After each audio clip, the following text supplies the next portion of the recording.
Hello students, आज हम classification of DC machine में क्लासिफिकेशन ऑफ डीसी मोटर के बारे में हम पढ़ेंगे कि मोटर के कितने क्लासिफिकेशंस होते हैं। जैसा कि हमने आपको बताया था कि ये हमारी डीसी मशीन होती है, इसमें फील्ड वाइंडिंग होती है, आर्मेचर वाइंडिंग होती है। फील्ड वाइंडिंग हमेशा ज़रूरी होती है, चाहे वो जनरेटर का केस हो या मोटर का केस हो। आर्मेचर वाइंडिंग जनरेटर का केस जब होता है तो ये जनरेट करती है। आर्मेचर वाइंडिंग में वोल्टेज जनरेट होता है और इस कम्यूटेटर के थ्रू एसी वोल्टेज डीसी में कन्वर्ट होते लोड में मिलता है। और यदि यही केस डीसी मोटर का हो जाए तो फिर हमको यहाँ से डीसी सप्लाई प्रोवाइड करनी पड़ेगी, क्योंकि मोटर है। मोटर क्या करती है, इलेक्ट्रिकल एनर्जी को मैकेनिकल एनर्जी में कन्वर्ट करती है। हमको इनपुट के रूप में इलेक्ट्रिकल एनर्जी देनी होगी और आउटपुट के रूप में हमको मैकेनिकल मोशन मिलेगा, जैसे है ना टॉर्क, और टॉर्क एंगल के रूप में है ना मैकेनिकल आउटपुट मिलेगा। तो यही जो है डीसी मशीन होती है। तो यहाँ पर हमको डीसी सप्लाई प्रोवाइड करनी होगी, डीसी वोल्टेज प्रोवाइड करना होगा। इस कम्यूटेटर एक्शन के थ्रू यहाँ से डीसी सप्लाई एसी में कन्वर्ट होगी। यहाँ पर क्लोज सर्किट होने के कारण करंट फ्लो होगा। करंट फ्लो और ऑलरेडी यहाँ पर जो फील्ड पोल बने हुए हैं, फील्ड पोल में एन से एस की तरफ जो फ्लक्स जा रहे हैं, तो फिक्स पोल पहले से ऑलरेडी एग्जिस्ट कर रहा है और इसमें जो है अल्टरनेटिंग फ्लक्स रहेगा। अल्टरनेट फ्लक्स जो है इस फ्लक्स के साथ में इंटरेक्ट करेगा। इंटरेक्ट करने के कारण ये इसको घुमाने की कोशिश करेगा, इस आर्मेचर को घुमाएगा। और ऐसे आर्मेचर की बहुत सारी कॉइल जो है पूरे सिलेंड्रिकल शेप में लगी हुई हैं, तो ऐसे एक के बाद एक के बाद एक के बाद जो होंगे है ना, इसमें रोटेटरी मोशन आएगा और इसको मैकेनिकल आउटपुट प्रोवाइड करेगा। तो यही जो है मोटर का कॉन्सेप्ट है। अब क्लासिफिकेशन ऑफ डीसी मोटर में हम देखेंगे तो इसमें जो होता है डीसी मोटर, तो इसमें केवल इलेक्ट्रोमैग्नेट टाइप ही डीसी मोटर होती है ना, जिसमें क्या होता है, चाहे वो डीसी मोटर हो, डीसी जनरेटर हो, जब इलेक्ट्रोमैग्नेटिक टाइप होता है हमारा, तो उसमें कुछ वो पोल्स जो होते हैं उसमें रेसिडुअल मैग्नेटिज्म ऑलरेडी होता है। तो वो जो रेसिडुअल मैग्नेटिज्म होता है, जब थोड़ा सा कोई भी मूवमेंट होता है तो उस समय पे वो रेसिडुअल मैग्नेटिज्म क्या होगा, थोड़ा रहेगा सेल्फ उसका, और फिर बाद में जनरेट होने के बाद में क्यूमुलेटिव प्रोसेस के थ्रू वो स्ट्रॉन्ग इलेक्ट्रोमैग्नेट बन जाते हैं। तो इलेक्ट्रोमैग्नेटिक होगा। इलेक्ट्रोमैग्नेटिक क्या होते हैं, बहुत ही पावरफुल मैग्नेट होते हैं। हम अपनी एप्लीकेशन के आधार पर इलेक्ट्रोमैग्नेट में उसकी कैपेसिटी को कम या ज़्यादा कर सकते हैं, उसके मटेरियल के आधार पर, उसकी इनपुट के आधार पर, है ना। हम जो है इलेक्ट्रोमैग्नेट को अपनी कैपेसिटी और अपने एप्लीकेशन के आधार पर चेंज कर सकते हैं। जबकि यदि ये हमने बताया था कि नेचुरल मैग्नेट है ना, तो उसको हम एक क्षमता के बाहर उसमें चेंजेस नहीं ला सकते हैं। ये इलेक्ट्रोमैग्नेट के अंदर में भी हमने पढ़ा था सेल्फ एक्साइटेड और सेपरेटली एक्साइटेड। इसमें केवल जो है सेल्फ एक्साइटेड का केस ही होता है। तो इलेक्ट्रोमैग्नेट के भी अंदर क्या होगा, सेल्फ एक्साइटेड का केस होगा। मतलब डीसी मोटर अपने ही सर्किट से फील्ड को चार्ज करेगी। जो हम सप्लाई दे रहे हैं, तो एक सप्लाई तो आर्मेचर में जाएगी, साथ साथ में फील्ड में भी जाएगी। ठीक है। तो स्टार्टिंग में उसमें क्या होगा, थोड़ा सा रेसिडुअल मैग्नेटिज्म होगा और बाद में फिर जब वो रोटेटरी मोशन होने लगेगा, है ना, तो उसमें जो है फिर फ्लक्स जो है परमानेंट बन जाएगा। सेल्फ एक्साइटेड में भी तीन टाइप होते हैं, सीरीज, शंट और कंपाउंड। जैसा कि हमने डीसी जनरेटर के केस में भी पढ़ा था, सीरीज, शंट और कंपाउंड तीन टाइप होते हैं। सीरीज जो होता है, सीरीज डीसी मोटर जो होती है, सीरीज डीसी मोटर, जैसे ये डायग्राम बना हुआ है सीरीज डीसी मोटर का, तो सीरीज डीसी मोटर के बारे में हम पढ़ेंगे। सीरीज डीसी मोटर में क्या होता है, जो फील्ड वाइंडिंग होती है, फील्ड वाइंडिंग जो होती है वो आर्मेचर के सीरीज में लगी होती है। फील्ड वाइंडिंग जो होती है, इसमें देखिए जैसे फील्ड वाइंडिंग, ये फील्ड पे जो लपेटी हुई वाइंडिंग होगी, जो फील्ड बनाएगी, फील्ड वाइंडिंग कहलाएगी। और यहाँ आर्मेचर, जो आर्मेचर हमारा रोटर है, रोटर के ऊपर जो वाइंडिंग है वो आर्मेचर वाइंडिंग कहलाएगी। तो इसमें आर्मेचर और फील्ड वाइंडिंग जो होती है वो सीरीज में होती है। ठीक है। यहाँ इस केस में वोल्टेज प्रोवाइड किया जाएगा, सर्किट को वोल्टेज प्रोवाइड किया जाएगा। क्यों? क्योंकि ये जो है डीसी मोटर है, मोटर में इलेक्ट्रिकल सप्लाई इनपुट के फॉर्म में दी जाती है, तो यहाँ से जो है इनपुट वोल्टेज दिया जाएगा। तो Vs मतलब जो सोर्स वोल्टेज है, है ना, वो VS हमने प्रोवाइड किया और VS के कारण यहाँ पे IS करंट फ्लो होगा। IS जो है इस सर्किट में फ्लो होने वाला करंट है, ठीक है। और ये जो है IS करंट, यही जो है फील्ड वाइंडिंग से होता हुआ भी जाएगा और यही आगे जाके आर्मेचर में भी जाएगा। तो इसका कारण क्या है, यहाँ से बहने वाला जो करंट है उसको फ्लो होने के लिए केवल एक ही रास्ता मिल रहा है, इसके पास और कोई रास्ता नहीं है। तो यही जो करंट है वो पूरे सर्किट में फ्लो होगा। इसलिए हम बोलते हैं कि यहाँ पर आर्मेचर करंट, चाहे हम ISC बोलें मतलब सीरीज फील्ड वाइंडिंग करंट, चाहे हम सप्लाइड करंट बोलें, है ना, जो सप्लाई दी जा रही है, हमने जो सप्लाई दी है उससे उत्पन्न होने वाला सप्लाई करंट, ये तीनों जो होंगे वो एक से होंगे।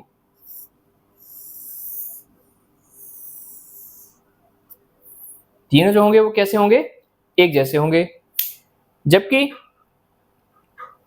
जो यहाँ पे सप्लाइड वोल्टेज है और यहाँ पर जो बैक EMF है, यहाँ पे देखो जनरेटर के केस में हम क्या बोल रहे थे, EMF जनरेटेड क्यों बोल रहे थे, यहाँ पर हमारा EMF जनरेट हो रहा था, यही जो जनरेट हो रहा था EMF वही जाके आगे पूरे सर्किट में डिस्ट्रीब्यूट हो रहा था और जाके टर्मिनल वोल्टेज पे भी अपना वोल्टेज दे रहा था, जहां पर हम कुछ भी अप्लायंसेस लगाकर उसका उपयोग कर सकते थे। लेकिन इस केस में क्या हो रहा है कि यहाँ से सप्लाई दी जा रही है, क्योंकि ये मोटर है, मोटर के केस में सप्लाई दी जाएगी, तो सप्लाई दी जाएगी, यहाँ पे कुछ लॉसेस होंगे और उससे बचा हुआ जो EMF होगा उसको बोलेंगे हम बैक EMF। तो ये जो होता है वो क्या होता है, बैक EMF, इसको EB के द्वारा दर्शाया जाता है। तो यहाँ पर बड़ा वोल्टेज कौन सा है, VS, मतलब सप्लाई जो हम दे रहे हैं वो वोल्टेज बड़ा होगा। तो यहाँ पे VS जो होगा वो सप्लाइड है ना, सप्लाई दी जाने वाले जो है उसका वोल्टेज होगा। तो VS बराबर क्या होगा, EB प्लस जितने लॉसेस हो रहे हैं, कौन कौन से लॉसेस हो रहे हैं, ये IA इंटू RSC, ये IA की जगह हम ISC भी बोल सकते हैं इसको, या IS भी बोल सकते हैं, ये तीनों एक ही हैं। तो IA into RA plus IA into RSC, तो IA इंटू RSC, और इस आर्मेचर में होने वाले लॉस प्लस इस फील्ड वाइंडिंग के रेजिस्टेंस में होने वाले लॉस, इन सभी को जोड़कर कौन सा वोल्टेज बनेगा, हमारा सप्लाई दिया जाने वाला वोल्टेज जो है उसको बनेगा। अब इसमें कभी EB पूछता है तो इसको यहाँ पे हम ट्रांसफर करके EB की वैल्यू निकाल लेंगे, ठीक है। एक टर्म है हमारा पावर इनपुट जो है, पावर इनपुट मतलब कितना इनपुट पे कितना पावर दिया जा रहा है, तो उसके लिए पावर बराबर क्या होता है, वोल्टेज इंटू करंट। तो यहाँ का वोल्टेज कितना है, VS, और जाने वाला करंट कितना है, IS। तो पावर जो इनपुट है वो होगा VS इंटू IS। दूसरा एक टर्म है कि कितना पावर यहाँ पर डेवलप हो रहा है, कितना इलेक्ट्रिकल पावर यहाँ पर डेवलप हो रहा है। तो डेवलप्ड जो होगा, पावर डेवलप्ड, वो होगा EA, इसको EB बोलेंगे हम, EB इंटू IA मतलब आर्मेचर करंट, और EB मतलब बैक EMF जो जनरेट हो रहा है ना, तो वो बैक EMF इंटू IA जो होगा पावर डेवलप्ड होगा। इसी केस में यदि हम सेकंड केस पढ़ेंगे, सेकंड कौन सा है हमारा, शंट, ठीक है। शंट जो होगा तो बस इसमें क्या चेंजेस आ जाएंगे, यहाँ पर जो हमारी सीरीज में वाइंडिंग है वो सीरीज में नहीं लगेगी, और सीरीज में न लगकर इसी को हम पैरेलल में लगा देंगे, ये एक सर्किट हो जाएगा। और इसी के पैरेलल में हम क्या करेंगे, एक वाइंडिंग लगा देंगे जो क्या कहलाएगी, शंट वाइंडिंग होगी। हमेशा सीरीज में लगने वाली जो वाइंडिंग होती है वो थिक होती है और लेस नंबर ऑफ टर्न्स होते हैं। उसका कारण क्या है, सीरीज में जब हम किसी भी वाइंडिंग को लगाते हैं तब वहां पर हमको रेजिस्टेंस की वैल्यू कम से कम चाहिए होती है, क्योंकि वही करंट जो है वो लोड में या तो दिया जाने वाला होगा या लोड से लिए जाने वाला होगा। तो यहाँ पर हम वोल्टेज ड्रॉप कम से कम चाहते हैं, इसलिए यहाँ पर जो भी वाइंडिंग लगेगी सीरीज में वो हमेशा मोटी होगी, मतलब उसका क्रॉस सेक्शनल एरिया ज़्यादा मोटा होगा, थिक होगी, और लेस नंबर ऑफ टर्न्स होंगे। तो लेस नंबर ऑफ टर्न्स और थिक होने के कारण उसका रेजिस्टेंस होगा वो कम होगा। और जब भी कोई वाइंडिंग शंट में लगती है तब वो थिन होती है, पतले वायर्स होते हैं और मोर नंबर ऑफ टर्न्स होते हैं, जिसके कारण उसका रेजिस्टेंस क्या हो जाता है, ज़्यादा हो जाता है। उससे क्या फायदा होता है, जब रेजिस्टेंस ज़्यादा होगा तो वो यहाँ से दिए जाने वाला वोल्टेज जो है उसके अक्रॉस एग्जिस्ट कर पाएगा। जितना ज़्यादा वोल्टेज होगा तो यहाँ पे बहने वाला करंट उतना ही कम होगा, और यदि इसकी वैल्यू कम हो जाए तो यहाँ पे हैवी करंट फ्लो होगा जिससे वाइंडिंग जल सकती है। तो यहाँ पर हम क्या करेंगे, थिन वायर और मोर नंबर ऑफ टर्न्स रखेंगे, जिससे इसका रेजिस्टेंस क्या होगा, ज़्यादा होगा। ये पैरेलल में लगी हुई वाइंडिंग है, इसलिए हम इस टाइप के जो अरेंजमेंट को बोलते हैं वो बोलते हैं शंट डीसी मोटर। इस केस में क्या होगा कि ये करंट जो है यहाँ जाएगा, इसको हम बोलेंगे ISH। आप हमेशा याद रखना कि शंट में जो वाइंडिंग लग रही है उसमें करंट हमेशा जाएगा, इसलिए जाएगा क्योंकि ये प्रोड्यूस तो कभी कर नहीं रहा है, चाहे वो मोटर का केस हो या जनरेटर का केस हो, हमेशा करंट जो है यहाँ पर जाता है ना। तो शंट वाइंडिंग में हमेशा करंट कंज्यूम करेगी, शंट वाइंडिंग हमेशा जो करंट है उसको कंज्यूम करेगी, चाहे वो मोटर का केस हो या जनरेटर का केस हो। ये जो कॉन्सेप्ट है हमको इक्वेशन को डेवलप करने के लिए, क्योंकि इक्वेशन को हमको याद नहीं करना है, समझना है ना। तो जैसे यदि हम ये बेसिक कॉन्सेप्ट समझ जाएंगे तो हमको इक्वेशन खुद ही बनाते बनने लगेगी, फिर जो भी क्वेश्चन में पूछा गया है उसके हिसाब से हम खुद ही इक्वेशन बना के उसका आंसर निकाल सकते हैं। तो जो शंट वाइंडिंग है वो तो हमेशा कंज्यूम करेगी, तो चाहे वो जनरेटर का केस हो या मोटर का केस हो, दोनों केसेस में क्या होगा, यहाँ पर करंट इसी डायरेक्शन में फ्लो होगा। अब क्योंकि ये मोटर का केस है इसलिए करंट इसमें इनसाइड है, यही जनरेटर का केस था तो क्या हो रहा था, यहाँ से जनरेट हो रहा था तो इसका डायरेक्शन अप था, यहाँ पे डायरेक्शन जो है वो क्या है, डाउन है। और यहाँ से आने वाला करंट कैसा होगा, ये तो जनरेट कर रहा है, सप्लाई कर रहा है, तो यहाँ से ये ऐसा होगा। अब यहाँ पर ये जो करंट की इक्वेशन है वो चेंज हो जाएगी, वो करंट की इक्वेशन क्या बन जाएगी, जो सप्लाई का जो करंट है, सप्लाई का जो करंट है, सप्लाई वाला करंट मतलब IS बराबर क्या हो जाएगा, IA प्लस ISH, ये इक्वेशन हो जाएगी।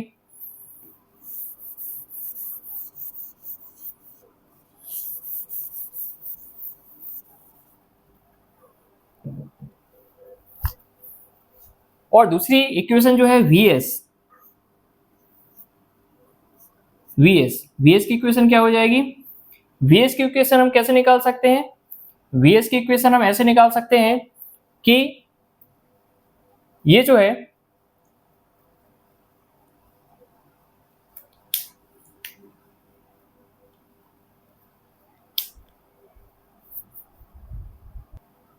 तो VS जो रहेगा वो क्या रहेगा, यहां पर हमारा EB प्लस IARA, मतलब यहाँ पे होने वाला ड्रॉप जो होगा प्लस EB को जोड़ दिया जाए तो हमको यहाँ का वोल्टेज मिल जाएगा। वैसे भी ऐसे हम देखा जाए कि कोई कंफ्यूजन हो तो हमको ये समझना चाहिए कि VS जो रहता है वो बड़ी क्वांटिटी है तो हमेशा EB से उसकी वैल्यू क्या होगी, ज़्यादा होगी। तो VS कैसे मिलेगा हमको, बैक EMF प्लस इसमें होने वाला ड्रॉप, इन दोनों को मिला के हमको क्या मिलेगा, VS मिलेगा। ठीक है, इसमें एक टर्म और जुड़ जाती है ISH, है ना, क्योंकि वो सीरीज वाले में तो होती नहीं है, शंट में ISH निकालने के लिए होता है। तो ISH देखिए कभी भी क्या होता है, जब पैरेलल सर्किट्स होते हैं, पैरेलल सर्किट जैसे यहाँ पे बहुत सारे कंपोनेंट्स लगा दिए जाएं और यहाँ पे यदि VS वोल्टेज दे दिया जाए तो सभी वोल्टेजेस जो होंगे, सभी कंपोनेंट्स पे जो वोल्टेजेस हैं वो एक समान होगा। जैसे कि हमारे घरों में जो सॉकेट लगे हुए थे, बोला जाता है कि जैसे हमारे घर की सप्लाई कितनी होती है, 240 वोल्ट 50 हर्ट्ज AC सप्लाई होती है। हमारे घर में जो सॉकेट लगे हुए थे, सभी सॉकेट जो होते हैं वो पैरेलल में कनेक्टेड होते हैं, तो उनमें हमेशा जो है 240 वोल्ट रहता है। ऐसे ही यदि यहाँ पर हम इनपुट सप्लाई दे दी जाए और यहाँ बहुत सारे कंपोनेंट लगा दिए जाएं तो सभी के अक्रॉस हमको एक जैसा वोल्टेज मिलेगा। पैरेलल में वोल्टेज एक जैसा होता है जबकि सीरीज में करंट एक जैसा होता है। जैसे इसके पहले हमने क्या देखा था कि एक ही रास्ता उसको मिल रहा था जिसके कारण तीनों जो करंट की वैल्यू एक जैसी थी, तो सीरीज में हमेशा एक करंट एक जैसा होगा जबकि पैरेलल में जो है वोल्टेज एक समान होगा।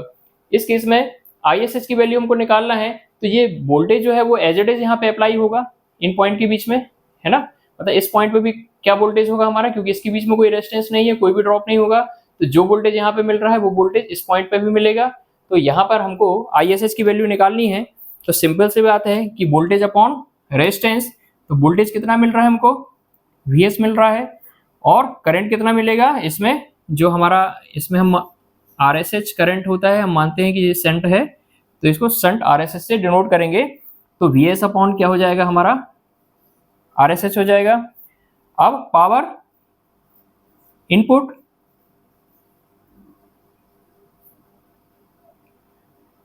पावर इनपुट यदि हम बोलें तो पावर इनपुट क्या हो जाएगा, जो वोल्टेज है प्लस वहां से आने वाला करंट, मतलब एज इट इज होगा जैसे कि पिछले वाले केस में हमने देखा था, और पावर डिलीवर्ड भी वैसे ही होगा जैसे पिछले केस में था।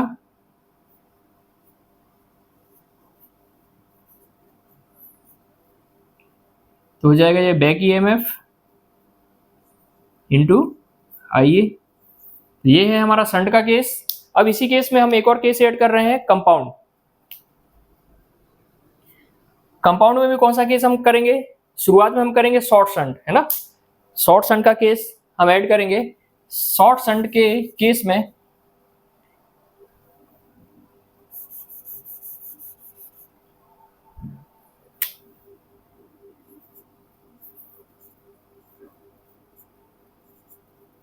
Short shunt DC motor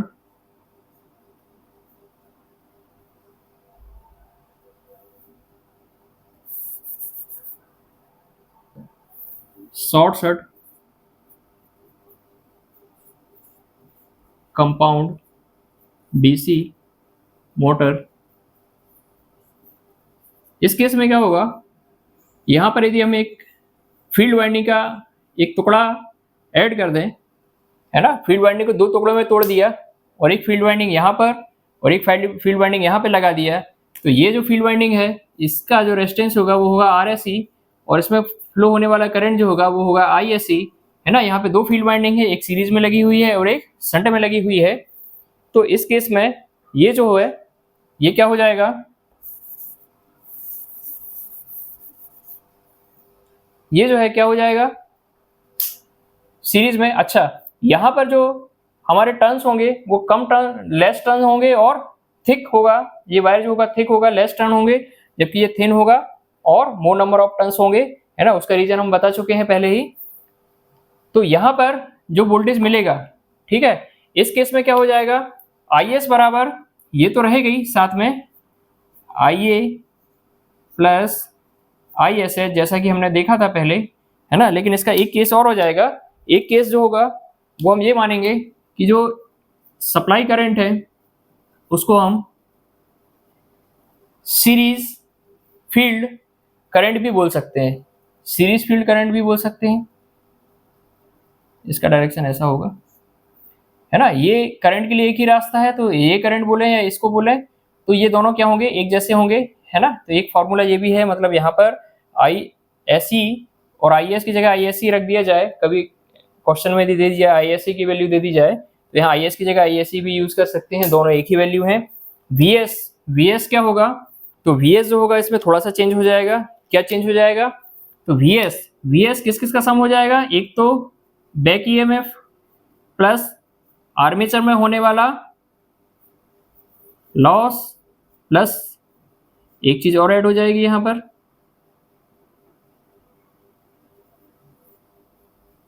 series field winding में होने वाला लॉस, है ना। ये सभी मिलाकर क्या बनाएंगे, सप्लाई वाला वोल्टेज, है ना। सप्लाई वाला वोल्टेज ज्यादा है तो इन सभी का सम बैक EMF प्लस ये ड्रॉप और ये दूसरा ड्रॉप, ये सभी मिला के कैसे क्या बन जाएंगे, हमारा फील्ड जो हमारा इनपुट वोल्टेज है वो बन जाएंगे ISH। देखिए ISH जो होगा, ISH के लिए हमको ये वोल्टेज पता होना जरूरी है ना। यहाँ पे जो वोल्टेज होगा वही ISH है। तो यहाँ का वोल्टेज कैसे निकालेंगे, इसमें से यदि इस लॉस को हटा दिया जाए तो यहाँ का वोल्टेज मिल जाएगा हमको, है ना। तो हम क्या करेंगे कि जो VS है उसमें ये वोल्टेज ड्रॉप जो है उसको क्या करेंगे, अलग कर देंगे। तो यहाँ पर जो हमारे टर्म बन जाएगी VS माइनस ISE RSE, ये ड्रॉप हो गया। यहाँ से यदि हम ये वोल्टेज ड्रॉप हटा दिए तो ये वोल्टेज मिल जाएगा हमको, क्योंकि ये वोल्टेज माइनस दिस ड्रॉप, तो इस पॉइंट का वोल्टेज मिल गया। इस पॉइंट का वोल्टेज मतलब इस शंट के अक्रॉस जो वोल्टेज है वो मिल गया हमको। इसमें हम किसका डिवाइड कर देंगे, RSH का डिवाइड कर देंगे। तो ये RSH का डिवाइड कर देने से जो भी क्वांटिटी मिलेगी उसको हम बोलेंगे ISH, ठीक है। इनपुट वो सेम रहेगा जैसा था, VS इंटू IS, ये तो सेम ही रहेगा, और डिलीवर्ड भी जो रहेगा वो सेम ही रहेगा, है ना, AB इंटू IA सेम ही रहेगा। बाकी कुछ और भी क्वांटिटीज यदि कुछ पूछता है तो हमको थोड़ा सा समझ के इसके बारे में हम चेक कर सकते हैं, है ना। अब इसमें एक टर्म आती है लॉन्ग शंट, है ना, शॉर्ट शंट की जगह अगला जो टर्म है हमारा long shunt. Long shunt compound DC generator में क्या होगा, ये यहाँ पर जो लगने वाली शंट वाइंडिंग थी हमारी, यहाँ पे लगने वाली जो हमारी फील्ड वाइंडिंग थी, अब वो यहाँ से हटाकर हम इस पोजीशन पे लगा देंगे। देखिए जब यहाँ से हम आ रहे थे तब भी ये सीरीज में था इस आर्मेचर के सर्किट को यदि देखा जाए, और अभी यहाँ से हम यदि चलते हैं, मूव करते हैं, तब भी ये सीरीज में है ना। तो ये फील्ड वाइंडिंग भी कैसे होगा, आर्मेचर के सीरीज में ही होगी, इसलिए इसको एक शंट वाइंडिंग जो पैरेलल में है आर्मेचर के, और जो दूसरी वाइंडिंग है वो कैसी होगी, आरएसी, है ना, वो सीरीज में होगी आर्मेचर के। तो ये होता है कंपाउंड, और इसमें लॉन्ग शंट, शॉर्ट शंट। बस अब ये डिफरेंस हो जाएगा कि इसके अक्रॉस पहले क्या था, आर्मेचर था, और अभी क्या है, आर्मेचर, और प्लस में ये वाइंडिंग भी है। और दूसरी चीज यदि देखा जाए तो पहले यहाँ पे मिलने वाला जो वोल्टेज था, जिसके कारण जो करंट हम निकाल रहे थे, तो वो यहाँ से आते आते समय पे हमको बीच में एक वाइंडिंग मिलती थी, जिसके कारण कुछ वोल्टेज ड्रॉप होता था। तो ये यहाँ से देने वाला वोल्टेज और यहाँ पे होने वाला ड्रॉप, और जो यहाँ पे वोल्टेज बचता था, तो वो वोल्टेज जब हम डिवाइड करते थे RSH उसमें, तो हमको यहाँ का शंट फील्ड मिलता था। लेकिन अभी इस केस में क्या होगा, सीधा सीधा वोल्टेज हमको इसके अक्रॉस मिलेगा, क्योंकि कोई भी कंपोनेंट इस लाइन में नहीं लगा हुआ है। इस लाइन में कोई भी कंपोनेंट ना लगे होने के कारण कोई भी वोल्टेज ड्रॉप नहीं होगा। जो वोल्टेज इस पॉइंट का होगा वही वोल्टेज जो है इस पॉइंट का होगा, और इसमें हम RSS का भाग देंगे तो हमको ISH मिल जाएगा। तो इस केस में हम देखेंगे क्या इक्वेशंस बनेंगी। तो ये इक्वेशन तो सेम रहेगी, IS यहाँ से आने वाला करंट ये यहाँ के दो भागों में डिवाइड हो जाएगा, ISH और IA में, ISH और IA में डिवाइड हो जाएगा। तो एक तो हमारी ये इक्वेशन बन गई, ठीक है। और दूसरी इक्वेशन क्या होगी, दूसरी इक्वेशन होगी हमारी IA इक्वल टू ISC, क्योंकि जैसे हमने पिछली बार क्या पढ़ा था, IS इक्वल टू ISC, लेकिन यहाँ पे वो बाइंडिंग हटके कहाँ, किसके सीरीज में आ गई, यहाँ पे आर्मेचर के।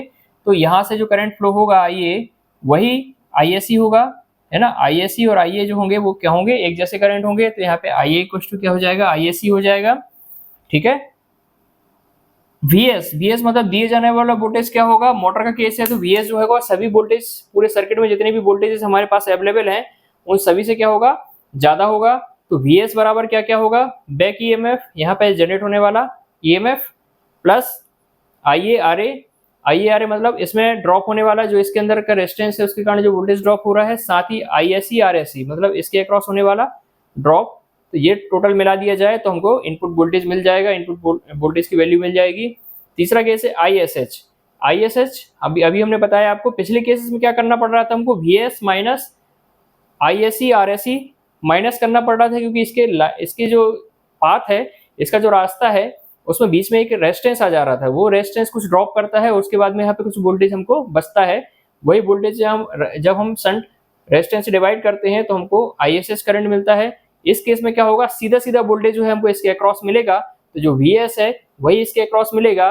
तो अभी ISH की वैल्यू निकालने के लिए हमको VS अपॉन RSH करना पड़ेगा, जो कि हमको ISH की वैल्यू दे देगा। एक चेंजेस ये है यहाँ पर, इनपुट, पावर इनपुट और पावर डिलीवर्ड सेम होगा, जैसा कि पिछले केस में हमने देखा था, VS इंटू IS ये है पावर डिलीवर्ड, और पावर इनपुट और पावर डिलीवर्ड क्या होगा, AB इंटू IA, ठीक है। ये केस हो गया हमारा लॉन्ग शंट और शॉर्ट शंट। इसमें हमने तुमको बताया था, आप लोगों को हमने ये बताया था कि क्यूमुलेटिव और डिफरेंशियल में क्या डिफरेंस होता है। तो इसके यदि डायग्राम में देखा जाए क्यूमुलेटिव और डिफरेंशियल में, तो हमने आपको बताया था कि जैसे एक ये कंडक्टर है, इस कंडक्टर में यदि ये ऐसी वाइंडिंग जा रही हैं और राइट हैंड रूल से, है ना, यदि हम ये ऐसा इसमें उंगलियां जो हैं इसमें बहने वाले करंट की डायरेक्शन को शो करें, तो थंब जो है वो जाने वाले फ्लक्स का डायरेक्शन शो करेगा। तो यदि ऐसा इसमें करंट फ्लो हो रहा है तो इसमें फ्लक्स ऊपर बनेगा, यहाँ N पोल बनेगा, यहाँ S पोल बनेगा। तो ये होती है फील्ड, जो वाइंडिंग है, वाइंडिंग का ओरिएंटेशन कैसे आप कर रहे हैं, क्लॉकवाइज घुमा रहे हैं, एंटी क्लॉकवाइज घुमा रहे हैं। इसी में यदि हम एंटी क्लॉकवाइज घुमा देंगे तो फील्ड का जो डायरेक्शन है वो नीचे हो जाएगा, ऊपर N पोल बनेगा, नीचे S पोल बनेगा। तो ऐसे में दो वाइंडिंग जो है हमारी, दो फील्ड वाइंडिंग जो है, एक फील्ड वाइंडिंग ये हो गई जो पैरेलल में है, और एक ये वाइंडिंग जो कि सीरीज में है। इन दोनों का ओरिएंटेशन हम ऐसा रखें कि जो दोनों को सपोर्ट करें, दोनों की फील्ड को सपोर्ट करें, दोनों एक दूसरे की फील्ड को सपोर्ट करें। तो वो ऐसी वाइंडिंग जो होती है वो क्यूमुलेटिव टाइप होती है, और दोनों एक दूसरे के फील्ड को अपोज करें तो वो डिफरेंशियल टाइप होती है। अब ऐसा क्यों बनाया जाता है, तो इसके डिफरेंट एप्लीकेशंस होते हैं, जिसमें एकदम से फ्लक्स बढ़ना, एकदम से कम होना, है ना, ऐसे फ्लक्स अलग अलग जो एप्लीकेशंस होते हैं उसके आधार पर हम क्यूमुलेटिव और डिफरेंशियल टाइप का बनाते हैं। तो उसका इक्वेशन जो होती है उसमें कोई भी चेंजेस नहीं होते हैं। और यदि यहाँ पर हमको डायग्राम में चेंजेस दिखाना हो कभी, तो डायग्राम में चेंजेस बस ऐसा दिखा सकते हैं, जैसे जनरली यदि कोई कुछ नहीं बोलता है तो वो क्यूमुलेटिव टाइप ही माना जाता है ना, क्यूमुलेटिव टाइप ही माना जाता है। तो जैसे मान लो ये क्यूमुलेटिव टाइप है, ऐसा ये डायग्राम बना हुआ है क्यूमुलेटिव टाइप में, तो किसी एक वाइंडिंग की डायरेक्शन हम चेंज कर देंगे, तो मानना इसी वाइंडिंग की हमने डायरेक्शन जो है चेंज कर दी, मतलब इसमें फ्लो होने वाले करंट की डायरेक्शन यदि हम चेंज कर दें तो इसको डायग्राम के रूप में ऐसा दिखाया जा सकता है, चाहे आप उसके ओरिएंटेशन से चेंज करें या उसके जाने वाली डायरेक्शन में जाने वाले करंट की डायरेक्शन चेंज करें, ठीक है। तो इसको यदि दिखाना है तो ये जो यहाँ से कनेक्टेड था पार्ट, अब उसको हमने यहाँ से कनेक्ट कर दिया और यहाँ इसको यहाँ से कनेक्ट कर दिया, तो ये हो जाएगी डिफरेंशियल टाइप। पहला वाला यदि क्यूमुलेटिव टाइप है तो दूसरा वाला जो है डिफरेंशियल टाइप हो जाएगा। अब देखो करंट की डायरेक्शन जो होगी ऐसी और यहाँ से ऐसा और ऐसे जाएगी, जबकि पहले जो डायरेक्शन थी वो कैसी थी, पहले जब यहाँ से जुड़ा हुआ था तब इसकी डायरेक्शन कैसी थी, ऐसी डायरेक्शन थी। तो अभी जो है डायरेक्शन, इसकी डायरेक्शन क्या हो जाएगी, दोनों केसेस में अपोजिट हो जाएगी। इस केस में क्या होगा, इससे बनने वाला फील्ड जो है इससे बनने वाले फील्ड को अपोज करेगा। तो ऐसे जो होते हैं ये डिफरेंशियल और क्यूमुलेटिव टाइप होता है। ये टाइप तो होते हैं लेकिन इसके इक्वेशन जो होते हैं वो एक जैसे ही होते हैं, इसलिए उसको अलग से नहीं पढ़ते हैं। बस यदि डायग्राम बनाया जाए तो इसको ऐसे शो किया जा सकता है, और इक्वेशन जो है वो सभी क्यूमुलेटिव और डिफरेंशियल के एक जैसे होते हैं। अब आगे जो हम पढ़ेंगे नेक्स्ट क्लास में वो डीसी मशीन में की डिफरेंट कैरेक्टरिस्टिक्स के बारे में पढ़ेंगे, जिसमें हम डीसी जनरेटर की कैरेक्टरिस्टिक्स, डीसी मोटर की कैरेक्टरिस्टिक्स और उस कैरेक्टरिस्टिक्स के आधार पर उनके अलग अलग एप्लीकेशंस, किसकी क्या कैरेक्टरिस्टिक्स है, किसकी क्या विशेषता है, जिसके कारण उसको एक स्पेसिफिक एप्लीकेशन के लिए उपयोग किया जाता है, उसके बारे में जानेंगे।